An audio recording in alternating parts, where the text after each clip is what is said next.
श्री स्वामी समर्थ. सर्वांना नमस्कार. नागपंचमीच्या दिवशी सोमवारचा योग आलेला जुळून, पण आमच्यासाठी श्रियालच्या बड्डेचा सुद्धा योग आलेला. त्याच दिवशी श्रियालचा बड्डे होता आणि एक दिवस अगोदर रात्री म्हणजे संध्याकाळपासून मी तयारीला लागलेली. इथे केक बनवून ठेवलेलं, मी बेस बनवून घेतलेला चॉकलेट केकसाठी. तर तो बेस माझा झालेला तयार आणि मी काही शूट अगोदर केलं नाही, कारण का त्याच्या अगोदर पण बरीच कामं केलेली. आणि गरम बेस होता तो काढला टिनमधनं आणि त्याला थंड करत ठेवलं. त्या अगोदर मी आळूचे लोंडे बनवून घेतलेले, इथे बघू शकता. तर आळूचे लोंडेसुद्धा माझे तयार होते. नागपंचमीला आमच्याकडे अशा प्रकारे 5 प्रकारचं कडधान्य नैवेद्य दाखवतात. ते भिजत घातलेलं रात्री आणि मूग एक दिवस अगोदरच भिजत घातलेले, त्यांना छान मोड आलेले. हा आपला मगाशी बेक केलेला केक तो मी घेतला. आता पूर्ण म्हणजे त्याला कवर करून घेते क्रीमने. आणि इथे मी श्रियाल जातो ना क्लासमध्ये, तिथे मुलं आहेत काही थोडीफार, तर त्यांच्यासाठी मी पायनॅपल कप केक इथे बनवून घेतले आणि ते बेक करून घेतले. बेक मी टोपामध्येच करते मोठ्या, आणि छान बेक झालेले. त्यानंतर सगळं काम आवरलं आणि मग केकला इथे क्रीम लावून घेते पहिले, कारण का अशा प्रकारे क्रीम लावून ठेवलं ना केक एक दिवस अगोदर, तर तो ना दुसऱ्या दिवशी खूप टेस्टी लागतो. तर स्पॉन्ज बघू शकता किती भारी तयार झालेला आहे, 1 नंबर स्पॉन्ज. आणि असाच नेहमी होतो. या अगोदर मी भरपूर सारे केक विकलेले आहेत. लॉकडाऊनमध्ये तो खूप केक विकले आणि आतासुद्धा कोणाची ऑर्डर असेल ना, मोठा केक असेल तर मी ऑर्डर घेते.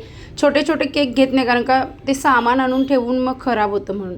आता हे आहे दूध आहे, त्याच्यामध्ये ना मी नेहमी गनाश घालते, पण आता ना अमूलची फ्रेश क्रीम बंद झालेली आहे आणि मला दुसरी कुठली फ्रेश क्रीम भेटत पण नव्हती. मग मी काय केलं, दूध घेतलं आणि त्यामध्ये मिल्क कंपाऊंड, मिल्क चॉकलेट आहे ना, तो त्याच्यामध्ये घातला आणि जास्तीचा घातला थोडा, आणि थोडीशी साखर घातली. आता हा मिल्क कंपाऊंडच आहे, तो त्याच्यामध्ये मिक्स केला आणि तो मिक्स करून दूध आहे ना, जिथे शुगर सिरप घालतात ना, त्याऐवजी मी हे चॉकलेटचं मिल्क घालते. त्याच्याने केकची टेस्ट डबल वाढते.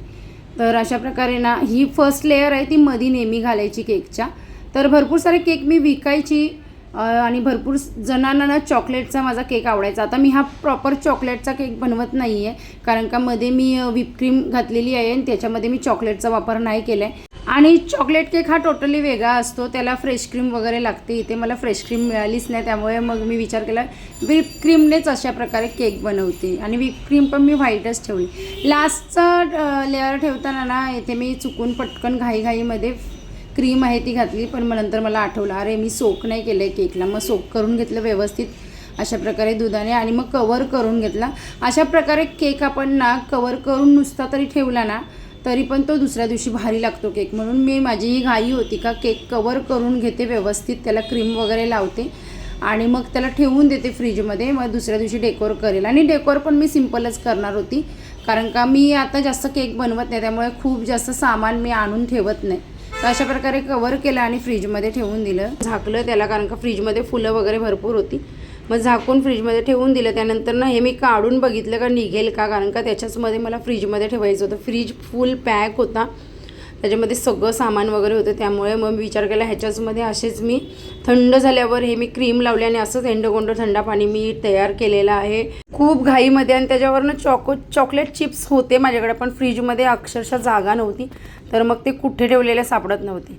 मग मी तसंच फ्रीजमध्ये त्याला ठेवून दिलं आणि मग दुसऱ्या दिवशी सकाळी उठून छान देवघर वगैरे क्लीन करून घेतलं. सगळं जे नागपंचमीचं साहित्य किंवा अभिषेकाचं साहित्य काढलं आणि मग मस्त सुंदर अशी रांगोळी काढून घेतली. पहिला श्रावणी सोमवार आहे, उंबरठ्याला हळदीचं लेपन केलं. पार्वतीची फुलं, छान अशी पारिजाताची फुलं, आणि आमच्याकडे त्याला पार्वतीची फुलं पण बोलतात, आणि बेल असं रांगोळीमध्ये काढलेलं. आणि हे 33 गोपदम देवघराच्या खाली. त्यानंतर डब्बा भरला, श्रियालला क्लासला जायचं होतं, त्याची तयारी करून दिली आणि मग लागली पूजेला ना इथे सगळं साहित्य मांडून घेतलेलं, जे काही पूजेला लागणार होती, फळं वगैरे सगळी.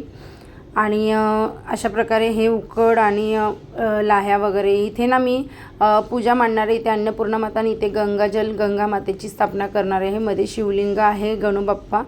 तर असं काही ठरवलेलं. आणि इथे मी नागांची पूजा करणार आहे. तर हे सगळं मांडून घेतलेलं आणि सगळं देवघरामध्येच करणार आहे. इथे लक्ष्मी मातेची पूजा मांडलेलीच आहे. नंतर स्वामींचा सुद्धा अभिषेक करणार आहे. तर सगळी मांडणी अशा प्रकारे करून घेतलेली आणि खूप सुंदर दिसत होती, फुलं वगैरे वाहून घेतलेली. श्री स्वामी समर्थ. सर्वांना नमस्कार. क्रिएटिव्ह सुवर्णा 24 या आपल्या यूट्यूब चॅनेलवर तुमचं अगदी मनापासून स्वागत. छान असं ना माझी पूजा मांडणी झालेली आहे. नाग बनवायला घेते, अजून बनवलेलं आहे. बाकी पूजा व्यवस्थित मांडलेली आहे. मी सुद्धा छान अशी माझी साडी नेसलेली आहे. जी इस्त्री केलेली नाही आहे म्हणून अशी सुरगळलेली, जी आहे छान साऊथ इंडियन, माझी फेवरेट. माझ्याकडे 2 आहेत अशा सेम. आणि ब्लाऊज हा मी मागे तुमच्याबरोबर शेअर केले. हे पेंटिंग, फॅब्रिक पेंटिंग. तर काही जाणार तर नाही, दिसत नाही. धुतले भरपूर वेळा, वेगवेगळ्या साड्यांवर मी घालते, पण छान. आणि शिवलंय पण मीच. तर असं आहे. आणि हे आपले स्वामी, इथे सगळी तयारी माझी करून झालेली आहे. फक्त आता मला पूजेला बसायचं. पण त्या अगोदर मी नाग बनवते. पिठाचे पीठ मळून घेतले मी, हळद आणि कणिक, गव्हाचं पीठ मिक्स करून मळून घेतले. आणि त्यानंतर नाग मी दरवर्षी बनवते कणकीच्या पिठाचे, गव्हाच्या पिठाचे. त्यामध्ये थोडी हळद घालते आणि त्याचे नाग बनवते अशा प्रकारे. तर मी 7 नाग आणि 1 नागिन अशा प्रकारे मी नागांची पूजा करत असते. आणि हे ना दादानीच मला, अगोदर मी कधीच नागांची पूजा करत नव्हती, पण आता एवढ्या वर्ष दिंडोरीची सेवा करते आणि दादानी मला सांगितलेलं का नागपंचमीला अशा प्रकारे पूजा करायची. तर त्यांनी सांगितल्याप्रमाणेच, दादा म्हणजे कोणतं, माझे गुरु, तर त्यांनी सांगितल्याप्रमाणेच मी ही अशी पूजा करते. आणि अनंत नागोभ्यो नमः हे मंत्र जप करत आपण हे सगळी सेवा पूजा करायची असते, जितकं शक्य होईल तितकं. आणि मग नागदेवताचा मंत्र आहे त्याचा जप करून पुढे पूजा करायची असते. तर सिंपल पूजा करायची असते, जास्त काही तामझाम नाही. त्यांना दूध वगैरे वाहून ते पुढे मी केलेलंच आहे, दिसेल तुम्हाला. पण अशा प्रकारे ना अगोदर मी सिंपल हे नाग अशी पिठाची बनवायची. आणि नंतर मग हळूहळू मग त्यांना मी असं डेकोरेट करायला लागली. तर कसं करायला लागली सांगते. तर हे मी कुठे बघितले, कुठे हे केलं माहिती का, त्र्यंबकेश्वर. तिकडे बाहेर नको ना बाबा, मला परत बनवायला वेळ नाही पाहिजे. ठेव तू चेरचू, तसं नाही करायचं.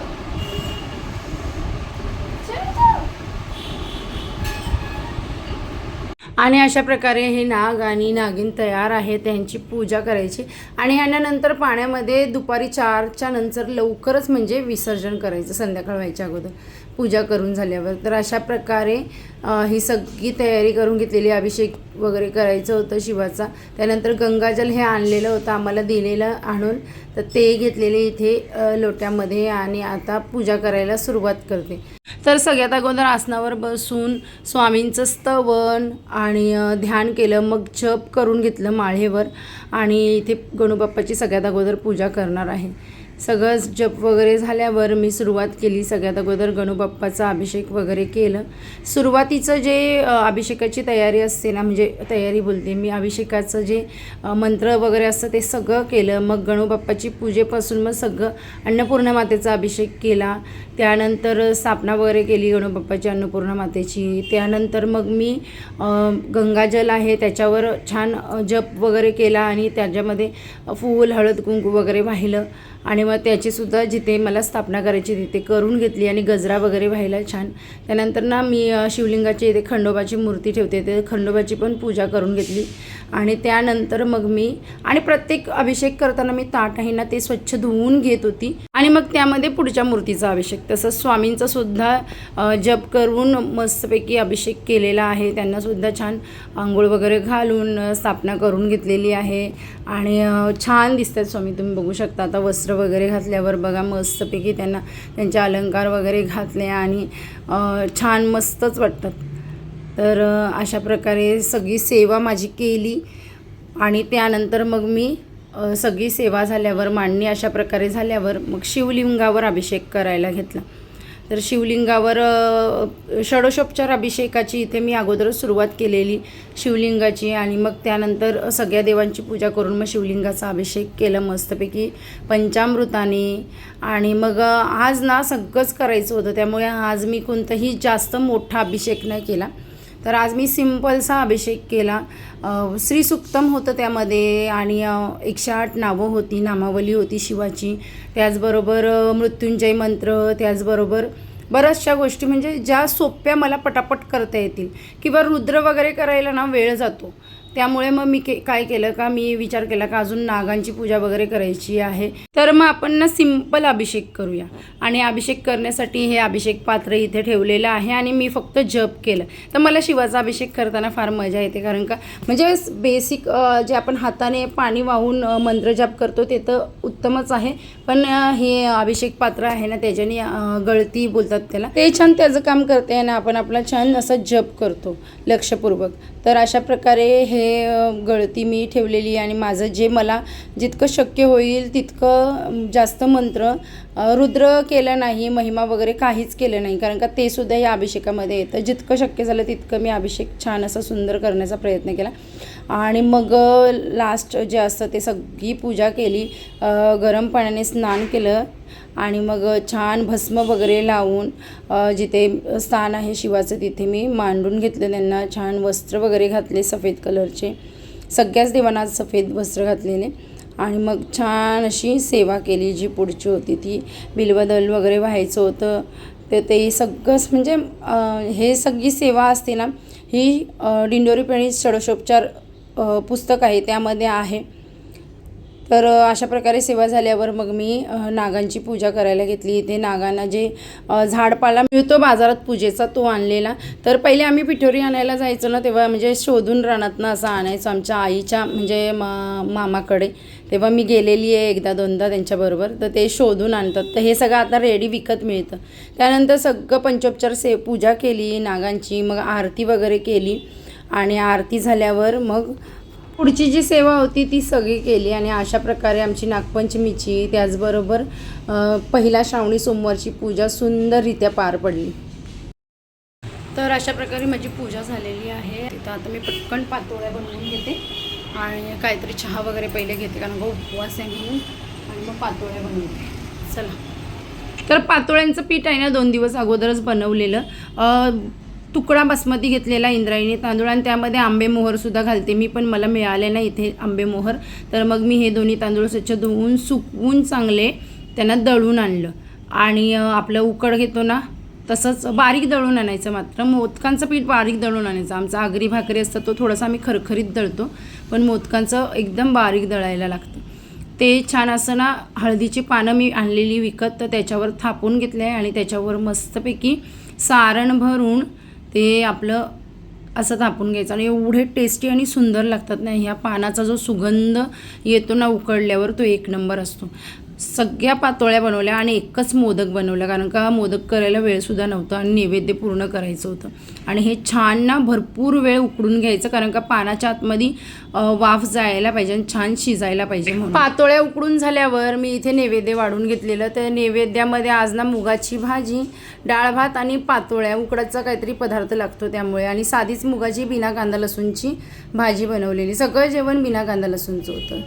आणि अशा प्रकारे सर्व जेवण मी वाढून घेतलं. थोड्याशा एक्स्ट्रा एका ताटामध्ये पातोळ्यासुद्धा वाढून घेतल्या देवाला नैवेद्य दाखवण्यासाठी. आणि त्याच्यावर छान असं तूप वगैरे घातलं आणि आजचं सिंपल नैवेद्य इथे देवाला दाखवलेला आहे. तर अशा प्रकारे ही माझी नागपंचमीची आणि पहिल्या श्रावणी सोमवारची नैवेद्य वगैरे दाखवून पूजा संपन्न झालेली आहे. त्यानंतर माझं संध्याकाळचं सुद्धा काम होतं. संध्याकाळी सगळ्यात अगोदर नागांची पूजा जी मांडलेली त्याच्यावर अक्षता वगैरे वाहून विसर्जनाला हे घेऊन गेले. आणि मग मी जेवणाला लागली. संध्याकाळी सगळं जेवण दुपारीच बनवून घेतलेलं त्यामुळे गरम केलं बऱ्यापैकी.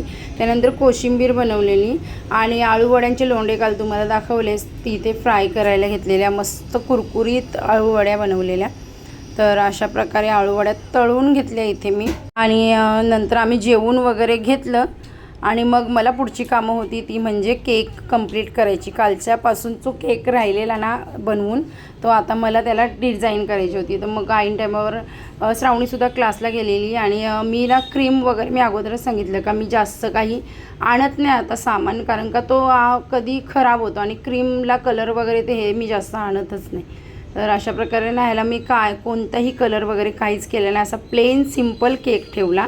आता आम्ही केक कापायला घेतले. ते केक दाखवते मी बनवले तुम्हाला. सिम्पल बनवला, मला कलर नव्हते घालायचे आणि एक नंतर वाटलेलं का ग्रीन कलर घालावा पण तो नव्हता. बँड वाजतात, आवाज येतो. सकाळची पूजा विसर्जन सगळं झालेलं आहे इथे. सिम्पल. चला, त्याला बाईकचा केक पाहिजे होता म्हणून आम्ही त्याच्यावर एक टॉयवाली बाईक आणलेली ती लावली आणि मी इथे चॉकलेटने त्याचं नाव बनवून घेतलेलं ते अशा प्रकारे त्याच्यावर ठेवून घेतले. इतकं सिम्पल केक बनवलेलं. नेहमी मी घरामध्ये असंच बनवते. ऑर्डर कोणाची असेल तर मग वेगवेगळे ते जे फोटो देतात त्याप्रमाणे बनवते. आणि श्रियाल किती लाजूक होता बघू शकता तुम्ही. श्रियालला असं झालेलं का कधी हा केक मी कट करतोय आणि खातोय. तर श्रियालचे आणि श्रावणीचे फ्रेंड आलेले, जास्त नव्हते आले, थोडेच आलेले. तर त्यांच्याबरोबर अशा प्रकारे बर्थडे सेलिब्रेट केला आम्ही सिंपल साध्या पद्धतीमध्ये. तर असं आहे. आणि आरती वगैरे केली त्याची श्रियालची सगळ्यात अगोदर. आणि त्याला सगळं बघून ना खूप मजा आलेली. पाटणं केक ना त्यांनी पोखरवून घेतलेला चाकूने. त्यानंतर त्याला आरती वगैरे केली. आणि त्यालासुद्धा काहीतरी करायचं असतं जेव्हा आपण आरती वगैरे करायला घेतो. त्यांनीसुद्धा बघा स्वतःच्या डोक्यावर सुद्धा तांदूळ वाहून घेतले, आरती वगैरे दिली, त्याला आशीर्वाद दिला. आणि मग श्रावणीनेसुद्धा त्याची आरती करून घेतली. तर अशा प्रकारे आरती वगैरे झाल्यावर आम्ही birthday dear Shriyal, happy birthday to you, may God bless you, may God bless you, happy birthday dear श्रियाल.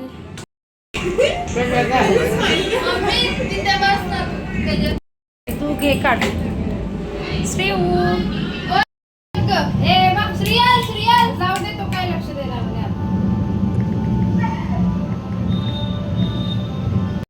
तर अशा प्रकारे आम्ही छोटासा बड्डे सेलिब्रेट केला. मुलांचा गोंगाट चालू होता त्यामुळे मी व्हॉइस ओव्हर करते. आणि आजचा असा दिवस होता, सकाळी सेवा करण्यापासून तर संध्याकाळी बड्डे कट करेपर्यंत पूर्ण दिवस बिझी होता. आणि छान वाटला आजचा दिवस. श्रावणी सोमवार पूजा वगैरे केली, मी स्वतः केली, श्रियालकडूनही करून घेतली. छान वाटलं. आणि आज तुम्हाला कसा वाटला हा व्हिडिओ हे जरूर सांगायला विसरू नका. आणि शेअर करायला विसरू नका. कमेंट करून सांगा कसा वाटला ते. आपण भेटूया छानशा नेक्स्ट व्लॉगमध्ये. आता बाय.